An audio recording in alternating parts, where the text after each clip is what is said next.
The alert vibrated once, then again, 3 times in a row. I was in my kitchen, phone in hand, when the notification slid down the screen like a sharp blade. $7,842.16 approved for charges, international travel, business class. They weren't mine. My chest didn't tighten. It emptied, and that was worse. I opened the bank app. The numbers stared back at me, smug and definitive.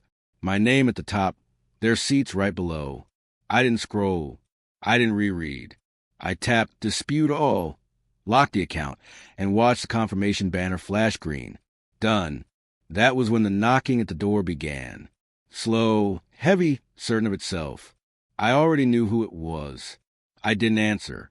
I had always been the reliable one, the silent fixer, the son who paid his own bills and discreetly ate the loss when the others pretended not to notice. I paid invoices before they were even asked for. I covered dinners by accident. I booked flights on my card because my credit was better, my limit higher, and my silence guaranteed. My parents called it family. I called it pattern. When my mother said, "The tickets are $1,000 each. If you can't pay, stay behind," she said it with a smile sharp enough to draw blood. It was a test. It always was. Prove your worth. Prove your loyalty. Prove you're still useful. I agreed. I stayed behind. Or at least, that's what they thought. They didn't ask before using my card. They never did. They simply assumed the answer would be yes, because it always had been. Gratitude turns sour fast once privilege becomes comfortable. I wasn't angry yet. I was finished. The exact moment my loyalty died wasn't when I saw the charges. It was when I noticed the seat numbers. For business class tickets, window seats, champagne included, all upgraded. They hadn't even tried to be subtle. They were flying high while telling me to keep my feet on the ground. They used my name to elevate themselves above economy class.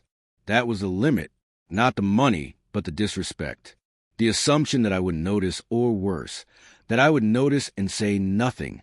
That was when something inside me went quiet. No confrontations, no questions, just clarity. Silence is what you hear right before a system shuts down. The knocking at the door turned into pounding. "I know you're in there," my father said through the wood. I stayed still. I let the lock hold. I let the moment stretch. Inside my head, the plan came together cleanly, legally, methodically. No screaming, no accusations, just actions with receipts. First, the dispute, already filed. Second, freezing the account, already done. Third, removing authorized users. Their names vanished with a swipe of my finger. Then, I logged into the shared cloud account and downloaded everything. Statements, emails, text confirmations, years of temporary loans and forgotten repayments. A silent archive of theft disguised as trust. I didn't send anything. I didn't say a word. I just let the clock do the work. This final part brings a narrative to a powerful, cold conclusion. Here is the English translation. English translation. The call came 12 hours later. My mother, this time, her voice was sweet, then cutting, then trembling. "The tickets were canceled," she said. I waited. They're saying it was disputed. Silence is louder when someone else is waiting for you to fill it. "I didn't touch your trip," I said. Truth. I only touched my card. She inhaled as if to argue, then realized she couldn't. Because to argue would be to admit the theft. That was when my father appeared again, this time with panic on his face instead of certainty. "We need to talk," he said when I opened the door. I stepped aside. I let him in. Control doesn't require volume. He sat. I stood. "You've embarrassed us," he said. I nodded. Not in agreement. In acknowledgement. "You used my credit card without permission." I replied, calm, flat, factual. "That is fraud."